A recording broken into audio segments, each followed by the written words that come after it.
everything went well. I trust that it did. So where we left off when I was gone was Moses crossed the Red Sea, and the children of Israel crossed the Red Sea, and they get to the other side, and what's the first thing they did?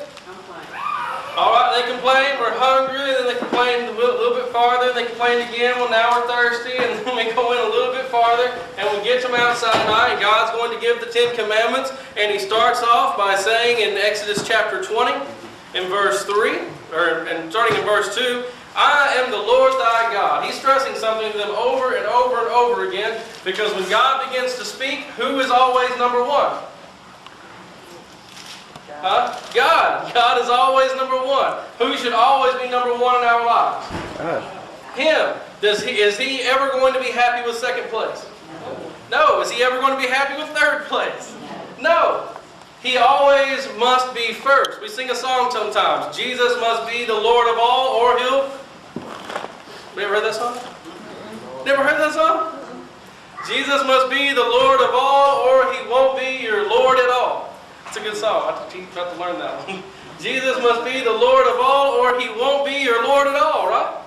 He must be Lord of all. So He says right off the bat, I am the Lord your God, which brought you out of the land of Egypt and out of the house of bondage. Thou shalt have no other gods before me.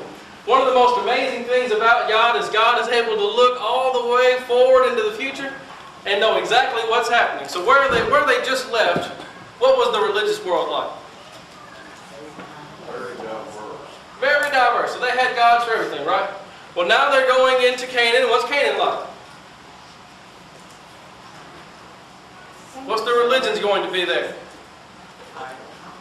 Idols. All right. So you're going to have idols. Anybody name some of those idols off for me? Diana. Who? Diana. Diana is coming. Not yet. Not yet? She's going to come with the Greeks. Baal? She hasn't been created yet. Baal? Baal. There you go. Baal. One of the interesting things about Baal is also Baalim, which is when you have multiple Baals. What you would have is you would have multiple tribes there in the land of Canaan, and you would have Baal here, and you'd have a Baal here, and you'd have different kinds of Baalim, as they call them, or gods. So when this group conquered this group in a tribal war, they would take their god along with their god, and they would have Baalim, or they would say Baalim. So they had multiple gods. So they're going to have a god of the crops, and they're going to have a god of the war, and they're going to have a god of the wind, because the wind blows and causes things to happen. And how did that happen? It must have been a god doing it. So this is the land that they're going into. So He starts right off the bat by telling them, thou shalt have no other gods before me. One of the most interesting things is it doesn't matter where you go and what time period you're in, there are people who worship cows. And it seems to have been that way because when they left Egypt, one of their gods was depicted by a cow. When they get into the land of Canaan, one of their gods, Baal, is often going to be depicted by what? A golden calf. Still today, in the world, there are people who still look at cows as holy. You can't eat them. You can't do anything with them because they're your ancestors reincarnated. So that's still going on today. So it's not something that people don't change, do they? People are still the same as they were when Adam and Eve fell, right? We haven't changed very much at all. So He said, don't have any other gods before me. He says in verse 4, don't make any graven image or the likeness of anything that is in heaven above, or in earth beneath, or that is in the water under the earth. Why do you think He would say that? Don't make any images. Because what does He know about mankind? They worship the image, and they're going to get stuck on the image more than they are God. And if you don't believe it, look at the Ark of the Covenant. What did they do with the Ark of the Covenant? Anyone know? It basically became a god. They turned it into an idol. They said, you know what? It doesn't matter if God said don't go into battle. It doesn't matter if we didn't ask God for permission to go on this battle. We have the Ark. And as long as we have the Ark, we can't lose. And guess what happened when they went in without God? They lost. They lost, right? And you know what's interesting? People are still searching for the Ark of the Covenant today. Because they think if I can just get my hands on this wooden box, then you know what? It can cure all the illnesses in the world. It's got the Holy Grail in it. It's got all these different things that they talk about because they feel that if they can just get a hold of the box, they can get a hold of whatever magic they think is inside of it. Not understanding that what is a piece of wood? It's just a piece of wood, right? The power was never in the ark. Who was it always with? God. So he says not to have any graven images. He says in verse 5, thou shalt not bow thyself down and serve them, for I, the Lord thy God, am a jealous God. What is Jeroboam about to do when they get into the land? He's going to set up one, right? And then Ahab is actually, King Ahab is going to go in and bow a knee to who? Just said his name a second ago. Baal. He's going to marry Jezebel. Whose father was Baal, the king of the Zidonians. See the name linkage there? When you look at Gabriel, El. What is El? Anyone know what El means in the Hebrew? Son of? Huh? Son of? Or? El means God. Huh. So his name is Gabriel. That has a connotation with God. And Daniel. So you see all the names with the E-L, it means something of God. All right? With their name, they put Baal in their name. So it means something of Baal. All right? So he says, don't bow down to graven images. He says in verse 6, showing mercy unto the thousands that love me and keep my commandments. In verse 7, thou shalt not take the name of the Lord thy God in vain. Verse 8, remember the Sabbath day and keep it holy. In verse 9, he says, 6 days thou shalt labor and do all thy work, but the seventh day of the Sabbath, or the seventh day, is the Sabbath of the Lord thy God, and in it thou shalt not do any work. All right, he says in verse 11, for in 6 days, what? The Lord made the heaven and the earth and the sea, everything. 6 days. So is it 6 million years? 6 days. 6 billion years. 6 days. 6,000 years. 6. Come on, 600? 6 days. Because what does it mean if it's a million years? What happens in the seventh? Another million years, yeah. You get another million years for a break. So apparently we shouldn't be working today, right? If that's going on. All right, so he says in verse 11, for in 6 days the Lord made the heaven and the earth and all that is in them, and rested the seventh day. Wherefore the Lord blessed the Sabbath day and hallowed it. So he says in verse 12, honor thy father and thy mother, that thy days may be long upon the land which the Lord thy God giveth thee. What's the teaching here? If you don't honor your parents, what's going to happen to the rest of your life? It's going to be short. It's going to be short. Why is it going to be short? Probably because you're going to be stoned with it. Well, yes, that's coming. They're going to be stoned to death. And also, because you can see it even in school systems today, right? A child who has free reign at home can talk back to their parents at home. How are they going to behave in school? They're going to behave the same in school, and they're going to behave that way all through the time until they graduate. And then when they get out of school, how are they going to behave? And then where are they going to end up? Dead or in jail. And what's going to happen when you get in jail and you mouth off to somebody? And your days are no longer long on the earth. That's how it works, right? All right. So he says in verse 13, thou shalt not what? Kill. Ratsak. It is a different word than a lot of people use it. The word ratsak in the Hebrew is murder. There is a difference between killing and murder. It does not include war. It does not include self-defense. It does not include defending someone else. And it does not include capital punishment, because he's about to tell them in just a little while to perform capital punishment. So it does not include any of those things. The word murder is don't go out and get mad at somebody and say, you know what, I don't like you. Because that's what who did? Cain. That's what Cain did. Don't say, you know what, I really want something that you have, and then hit him in the head with a rock. Because that's what? Murder. Murder. We even see that as a society, don't we? Do we see it differently if I walk up on the street and just shoot somebody and take their stuff than if somebody breaks into my house trying to hurt my family and I shoot them? Yes. Not if you're a liberal. Do what? Not if you're a liberal. I ain't getting into politics, brother. Now, there is a difference in those two things, and there is a difference in the words that are used. So he says, thou shalt not commit murder, bloodthirsty murder, killing out of anger, killing out of greed, or just killing because you're wicked. Some people just kill to kill. So he says in verse 14, thou shalt not commit adultery. That's pretty simple. Still have the same command today, right? Matthew 19:9, still there. He says, thou shalt not steal. Don't go around taking other people's things. Thou shalt not bear false witness against thy neighbor. So don't lie about him in court. Thou shalt not covet thy neighbor's house, nor thy neighbor's wife, nor his manservant, nor his maidservant, nor his ox, nor his donkey, nor anything that is thy neighbor's. So what's he telling them? Keep your nose in your own business. Keep your nose in your own business. Leave everybody else's stuff alone, right? Because when we start looking at somebody's stuff, what's going to start happening to us? Envy, jealousy, greed. Materialistic. You're going to get materialistic. You're going to start getting angry. Well, how come I didn't get all that stuff? He's got some nice things. I don't have one of those. He's got a nice new Tahoe. I don't have one. And then you're going to start getting mad. You're going to try to figure out a way you can get one, so you can try to keep up with him. And then you start comparing yourself to your neighbor, and you lose sight of who are we supposed to compare ourselves to? God. God.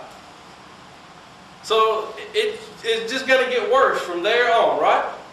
So he says, don't desire all the things that is in your neighbor's house.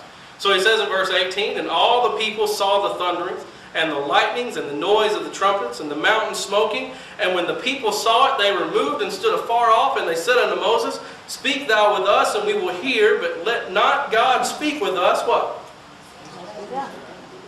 So God is thundering out these words, and they say to Moses, Moses, you know what? I liked it better whenever you were talking to God and he was talking to us. Because if God keeps speaking this way, and the mountains keep shaking, and the sounds are loud, and I'm scared, you know what? You just talk to God from now on and leave us out of it. And you just tell us what he says. So they're afraid, right? So he says in verse 20. Someone read verse 24. And Moses said unto the people, fear not, for God has come to prove you, and that his fear may be before your faces, that ye sin not. So he says, there's a reason God is doing this. The reason that God is doing this is so that you are afraid. So that you understand exactly who he is and what he's capable of. Because some people are visual learners. And they won't learn unless you give them something to look at. And so he says here, this is something for you to hear and see and understand that what I'm doing is not a joke. It's kind of a popular saying out nowadays that we should be going to heaven, looking to heaven with joy instead of trying to back our way into heaven by shunning off hell, by the fear of going to hell or whatever. But fear is a good motivator. Fear is a good motivator. Here, even God's using it, Yeah, we should have the prize set before us as a motivation, but there's nothing wrong with a little fear every now and then also. The thing with the children of Israel is he tried showing them the nice way, right? He offered them freedom from bondage. He took them away from the land of Egypt. He took them across the Red Sea, brought them over to the land, and then they start complaining, so he gives them food. And then they start complaining again, so he gives them water. And Moses at one point was afraid they were going to do what? Stone him. So at some point, God had to show them who he was and that he wasn't playing. He was being dead serious with them, and the consequences of sin are serious. So yes, absolutely. At some point, you have to get firm with somebody, right? I mean, even you just take human interaction. You can be nice to somebody all day, and they may not learn. And on and on and on. And sometimes you get a little strict, and it evens on out, right? You ever had that happen as a child? Mom would be nice, then all of a sudden that voice would rise, and that look would change, and I knew. Time to quiet down. Because if I don't quiet down, I know what's coming, right? There's going to be punishment coming, and it's not going to feel good. All right, so he says in verse 21, the people stood afar off, and Moses drew near into the thick darkness where God was. And the Lord said unto Moses, thus shalt thou say unto the children of Israel, you have seen that I have talked with you from heaven. You shall not make me gods of silver, neither shall you make unto you gods of gold. You have all these precious metals. Don't make a picture of me. Don't make a statue that represents me. Don't make a statue that represents anything else. Don't make them, because what's going to happen if you make them? You're going to start worshiping them. So he says, don't make them at all. And he says in verse 24, I love this, verse 24. Someone get verse 24 for us. An altar of earth you shall make for me, and you shall sacrifice on it your burnt offerings, and your peace offerings, your sheep and your oxen. In every place where I record my name, I will come to you and I will bless you. He says, you know what, if you want to make me an altar, build it out of dirt. If you want to make something to me, don't make it flashy, don't make it fancy, don't make it all spectacular looking. And then look what it says in verse 25. Someone get that for us. And if thou wilt make me an altar of stone, thou shalt not build it of hewn stone. For if thou wilt up thy tool upon it, thou hast polluted it. So he says, and you know what? You can build me an altar out of stone if you want to, but don't carve anything on it. Don't use a tool on it. Just take an old rock and put that rock out there and you can sacrifice on it. What's he trying to get them to understand? That it's not a physical manifestation. It's not the physical manifestation. It's not the physical thing that they're looking at. What they're really worshiping is who? Is God, right? Do we see this same problem today? Man, you go into some of these cathedrals, a man laid on his back and painted one of them, remember? Just to get all the details right. Just huge, massive, monumental cathedrals, massive super church buildings that have every amenity, including soccer and basketball and everything else, right? I visited a church with a friend of mine, and they had a basketball court. Why? Well, why? I scratched my head. I started thinking, what's going on? What's the point of all of this? What are they doing? Now, I'm all for fellowship, and I'm all for getting together, and I'm all for having fun. But when you have a building that seats 26,000, and you got 300 members, you have to wonder what's going on. Who are you really worshiping, right? So they make all these fancy and nice, and come out in nice robes with the collar turned on backwards and everything, right? So he says, no, if you want to make me an altar, make it out of dirt. Or you can make it out of stone that you didn't chisel. Just pick a stone up and move it over there, right? Because he says if you hit it with a chisel, you use a tool on it, it's what? Polluted. Polluted. He says, I don't have any respect for that. So he says in verse 26, neither shalt thou go up by steps unto mine altar, that thy nakedness be not discovered thereon. All right, so he said, don't make me an altar with a whole lot of steps that you got to go up on. Because what was the attire of the day? Commando. You had a robe, right? So you start walking up steps, you're going to reveal yourself to everybody, right? So he said, don't even build steps. I don't want steps because it's going to start a whole another set of problems. So he says in verse 2, someone get verse 2 for us.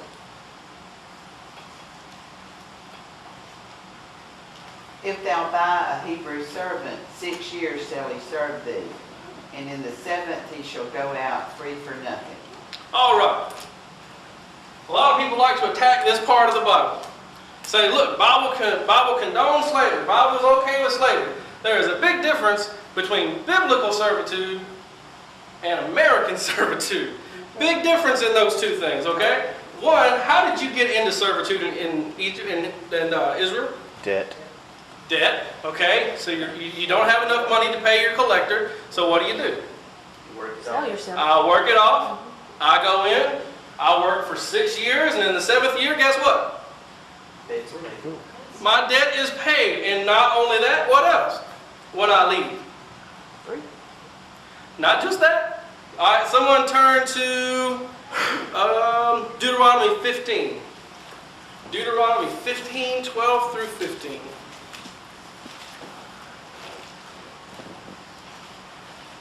If your brother, a Hebrew man or a Hebrew woman, is sold to you and serves you 6 years, then in the 7th year you shall let him go free from you. And when you send him away free from you, you shall not let him go away empty-handed. You shall supply him liberally from your flock, from your threshing floor, and from your winepress. From what the Lord your God has blessed you with, you shall give him. You shall remember that you were a slave in the land of Egypt, and the Lord your God redeemed you. Therefore I command you this thing today. So not only if someone comes unto you, they're unable to pay their debts, and you bring them on to work for you, when you let them go, you have to provide them with what? Food, drink, clothing. You have to take care of them because you remember where you came from. Isn't that what he said? And where did they come from? Egypt. And what were they in Egypt? Bondage. They were in bondage. He says, so don't forget where you came from because you used to be in bondage too, right? He says, so since you came out of bondage and I provided you with all of the things you need, when that person that you have that's working off their debt comes out of their debt, guess what you have to give them? Everything they need to start over in their life. Okay? So you either went in by poverty, you went in, sometimes parents would sell their children into apprenticeship. It's different. The word is servitude, but it's an apprenticeship. Let's say I don't have the money to raise my child. I give my child over to a blacksmith. And what does that blacksmith do? Teaches that child to be a blacksmith. It's like sending them off to college. Yes. Today. It would be very similar to something like that today. Well, in a way. Do what? Trade school. Anyone ever watched A Knight's Tale? Anybody ever seen that movie? Yep. That's exactly what was going on there. He couldn't afford to raise his child, so he gave his child over to a knight to train him how to do things in order to survive in the world. That's what was going on here. And there's another way you could become a slave in Exodus chapter 22 and verse 2 and 3. Thief. We'll get there in just a second. What was it?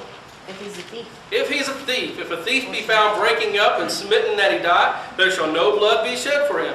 And if the sun rises on him, there shall be blood shed for him, for he shall make full restitution. If he has nothing, then what? Should be sold for his theft. So if he breaks into your house and steals your stuff, and you catch him afterward, but he's already sold it, what happens to him? He gets sold. He gets sold until he pays what? The Restitution. debt off. So it was never a lifetime appointment unless, we're going to read in just a second, the only way you could be a servant for life is if what? You choose to. You choose to be. Now is that different than when we hear the word slavery today? Yes. Yes, that's a big difference. We're talking about, when you hear the word slavery today, you're thinking Babylon, Medo-Persia, Greece, Rome, and the United States. So far different than what we're talking about in the book of Exodus.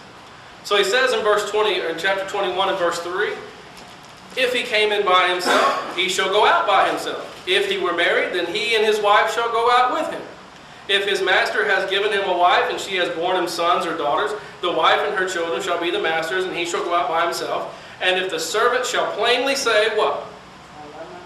I love my master, I love my wife, I love my children, I will not go out free. So if he says, I don't want to be free, then here's what you have to do to him. Now you have, somebody read the next verse. When his master shall bring him unto the judges, he shall also bring him to the door, or unto the door post. And his master shall hold his ear through it all, and he shall serve him forever. So if you want to stay, and you're honest about saying, they pierce your ear. This is when men started wearing earrings. Pierce my ear. And it means I'm a servant. And I'm a servant for life. There's a song we sing, Pierce My Ear. Anybody ever heard that song? Ever heard that song? A bunch of songs you got up in Tennessee. This one's kind of new. You might not know it. It was written back in the 90s. So it's called Pierce My Ear. So the master would take him to the door. They'd take a small awl and then they'd put a ring in it. And he stayed. So he says in verse 7, if a man sell his daughter to be a maidservant, she shall not go out as men's servants do. If she pleases not her master who hath betrothed her to himself, then shall he let her be redeemed to sell unto her or sell her unto a strange nation. He shall have no power, seeing he hath dealt deceitfully with her. And if he hath betrothed her unto his son, he shall deal with her after the manner of daughters. If he takes him another wife, her food, her raiment, her duty of marriage, shall he not diminish. So if he takes her and then he marries someone else, what is his responsibility? still to the servant. So he's still got to provide her with home. He's still got to provide her with clothes. He's still got to provide her with food and drink. He's got to provide for her as though she was his own child, right? All right, so it says in verse 11, and if he do not these three things unto her, then she shall what? Then she's free. She's free with him. He that smiteth a man so that he die will what? All right, capital punishment. God is for capital punishment. He ordained it. He set it into motion. If you walk up to someone and you kill them, then the law of Israel was what? Put to death. Put to death. One of the differences between the law of Christ and the law of Moses is the law of Moses was not only God's law in a religious sense, it was his law in a what? Worldly sense. National sense, right. It was their government that was going to be established because they had what is a theocracy. The only true theocracy that's ever existed. All right, he says in verse 13, and if a man lie not in wait, but God delivered him into his hands, then I will appoint thee a place whither he shall flee. So someone walks up to you, you get into a fight, he hits you, you hit him back, he falls, hits his head on a rock, and he dies. There are cities set up for you to run and go. Because there's going to be someone coming after you, and they're going to try to kill you. And if you can make it to the safe city, they can't touch you. But if they catch you before you get to the safe city, they can do what they want. So it's kind of like Ollie Ollie Oxenfree. Did you ever play that game as a kid? If you can get to home base, you're safe. So he says in verse 14, but if a man comes presumptuously upon his neighbor to slay him with guile, then thou shalt take him from mine altar that he may die. So you don't take them to the altar, you take them what? Away from the altar. They're going to put them to death. So God is being very specific here. I do not want what kind of sacrifice? Human. I don't want human sacrifice. Why is it important that he makes that clear? What's going on in the rest of the world? Baby sacrifices.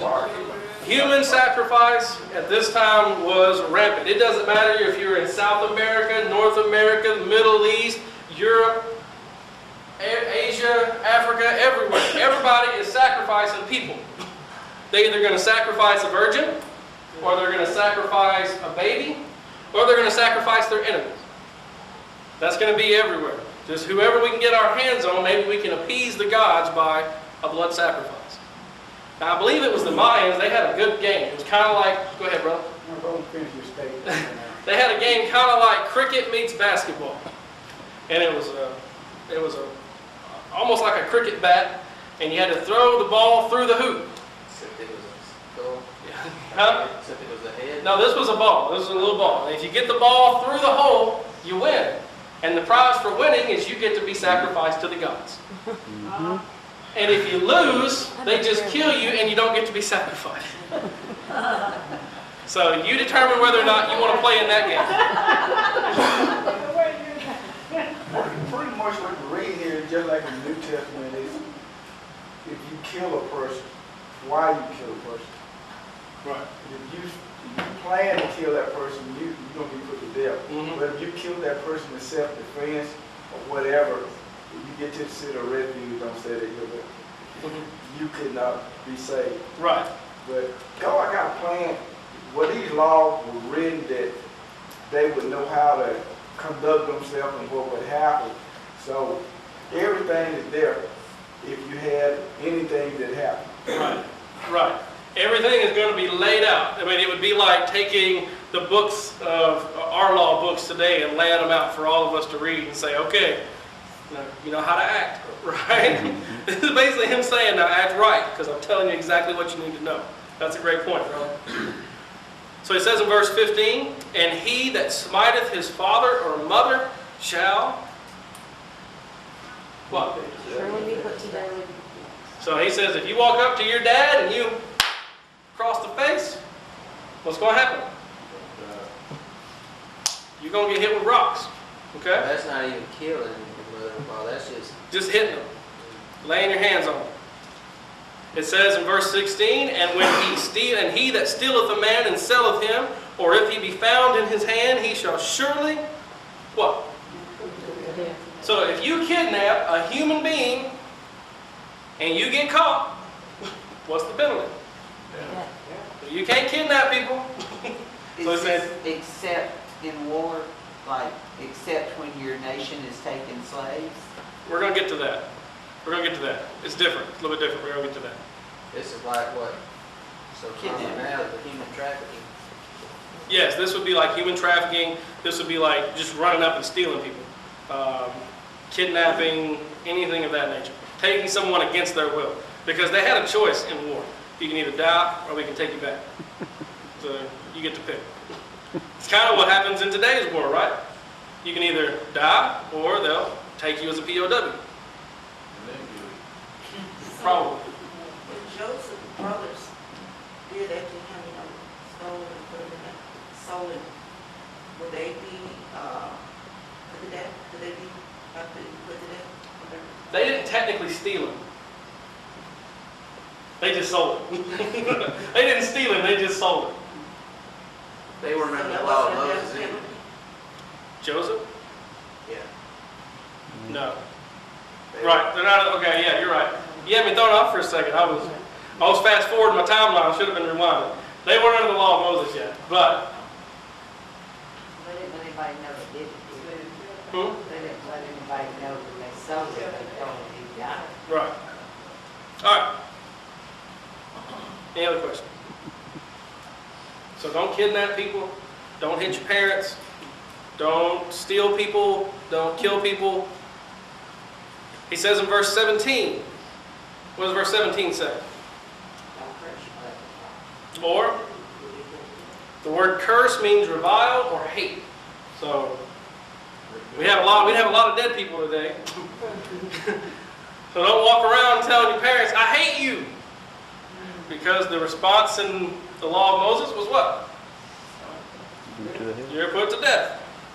He says in verse 18, and if men strive together, and one smites another with a stone, or with his fist, and that he dies, but keepeth his bed, if he rises with his fist, and he dies not, but keeps his bed, and if he rise again, and walk about upon his staff, then he that smote him be quit. Only he shall pay for the loss of his time, and shall cause him to be thoroughly healed. So if we get into a fight and I hit you, and you fall down and you're wounded but you don't die, I have to pay your hospital bills, I have to take care of your food while you're hurt, I have to take care of everything, your farm, your animals, I have to take care of everything in your life until you get better. Maybe sick a long time. Like, my leg still hurts a little bit. It's just like today's paying for damages. I mean, it's kind of funny where a lot of our laws come from. Right. All right, it says in verse 20, and if a man smites his servant or his maid with a rod, and he dies under his hands, he shall surely be punished. Notwithstanding, if he continues a day or two, he shall not be punished, for he is his money. So he's saying, if this man is working for you, and y'all get into it, and you hit him with a rod and kills him, who did you hurt? Because what's he doing? He's not making you money. So who did you hurt? You hurt yourself. So he says in verse 13 or 23, and if any mischief follow, then thou shalt give. 22. If men strive and hurt a woman with child, so that her fruit depart from her, and yet no mischief follow, so she has the baby, but the baby doesn't die, he shall surely be punished, according as the woman's husband will lay upon him. So if two men are fighting, the wife gets hit in the stomach, she gives birth early, the baby has no problems, the baby doesn't die, the baby's not sick, everything just kind of takes its toll, the husband gets to decide your punishment for hitting his wife. Okay. And he shall pay as the judges determine. It says if a lady gets hit, So that her fruit departs. Scuffling, she might get hit by the husband or something accidentally, or a flying object or something. Right, so if they're fighting and she gets hit and she has the baby, The husband gets to determine the penalty for... Even if the husband was the one that threw the chair across. Now, if the husband hits her with the chair, that's different. He said if you are the one that's guilty. So if they get into a fight, if men strive, and the woman gets hurt with a child, so her husband gets to choose the punishment, and he will have to pay as the judges determines. So he's going to have to, whatever the husband lays on him, and the judges get to find. That's like the point whatever the jury decide. Right. So he's gonna have to go to court. Yeah, he's going to have to go to court too. So he's going, whatever the husband decides to do to him, and he's got to go to court. All right, so he says in verse 23, and if any mischief follow, then what? So what is the baby inside the belly? Life. Life. That solves that problem, doesn't it? So he says if they get into the fight, the woman gets hit, loses the baby dies, then that man is to lose his life. Life for life. So he says in verse 24, what? One of the most commonly quoted verses in the Bible. Eye for an eye, tooth for a tooth, hand for a hand, foot for a foot, burning for burning, wound for wound, strike for strike. And if a man smite the eye of his servant or the eye of his maid that it perish, he shall what? So if you wound your servant and you hurt his eye, you make it where he can't see, then what do you have to do to him? Let him go. He's free. And what happens when you free your servant? Hey, you gotta pay him. So, what is he really doing here with their laws about people that they have working for them or serving for them? Providing for proper treatment. You provide them proper treatment, you provide them clothing, you provide them houses, you provide them protection, you provide them health care, you provide them every single thing that they need to be just as though they were anybody else in society. Because just because they're your servant doesn't make them any less than you. Right? Because where did they come from? Oh, we still human beings. There you go. They're still human beings. So he says in verse 27, and if he smite out his manservant's tooth or his maidservant's tooth, he shall what? So if you hit your maidservant or your manservant in the mouth and knock out his tooth, you got to pay him and let him go. So don't hit him, don't be mean to him, don't hurt him, don't kill him, don't be nice, right? Treat them as though they're human beings. Yes, sir. You know, in today's society, you know, if a man working for you or whatever, a woman, really, if they want to leave or whatever, you're supposed to pay them. But if they won't do it today like that, most times they put a check in the mail or they'll pay you later. But you're supposed to pay them then and let them go. Yeah. You know, a lot of people got in trouble like that. Yes, sir. So if you abuse your bondservant, he's free. 28. If an ox gore a man or a woman that they die, then the ox shall be what? Alright, gonna kill your ox. And the flesh shall not be eaten. So you don't get to eat it. They're just gonna kill it and that's the end of it. But the owner of the ox shall be forgiven. So if you have an ox and it gores somebody, kill it and all is forgiven. But, verse 29. Come on, get that for us. If the ox were wont to push with his horn in time past, and it has been testified to his owner, he had not kept him in, but that he had killed a man or a woman, the ox shall be stoned, and his owner also shall be put to death. We have this law today, negligent manslaughter. If you know that the ox is mean, you know that the ox has tried to get people in the past, and you didn't do anything about it, you didn't try to correct the behavior, you didn't put the ox down and get a new one, you just let it run free, and that thing gets out and it kills somebody, who's responsible? Right? Who else would be responsible? If I knew it was dangerous and didn't do anything about it. So he said, you will die, and the ox will die, and you'll pretty much die together, right? Man, I didn't get through all the chapter. All right. Oh, y'all want to do 3 more verses? 3 more verses and then we'll end. Is that okay?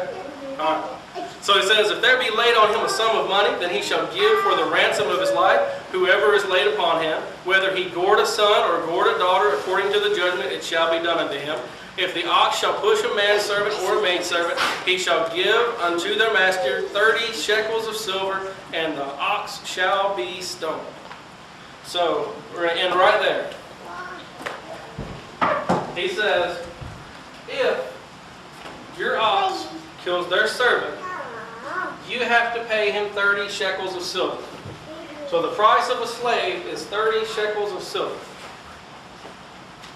You ever heard of 30 shekels of silver before? Where did you hear that before? Judas. Jesus. So Judas sold Jesus for the price of a slave. Isn't that something? Where was that? Where was that? 22. No, my computer's not turning on. 22:30 or 21:32. Exodus 21:32. Oh, so you didn't go to the end of the chapter? No, we just did 3 verses. We'll pick I was up going, looking for it at the end Yep. of the chapter. It's not there. 30 shekels of silver. How much is 30 shekels? Huh? Anybody know how much is 30 shekels? It's not much. It wouldn't have been much. That kind of puts what Judas did in perspective, doesn't it? So not only did he betray his friend, not only did he betray the Messiah, he sold him for about as little of a price as he could sell him. So he didn't get a large sum of money, he didn't get a big mansion, he didn't... You know, a lot of people today, when they do something sneaky, they want something in return that's worth doing it for, right? He didn't even do it for something that was worth doing it for. He did it for 30 pieces of silver. But you know what's interesting? One of the things I find most amazing about the crucifixion is Jesus is on the cross, he's in pain, he's hurting,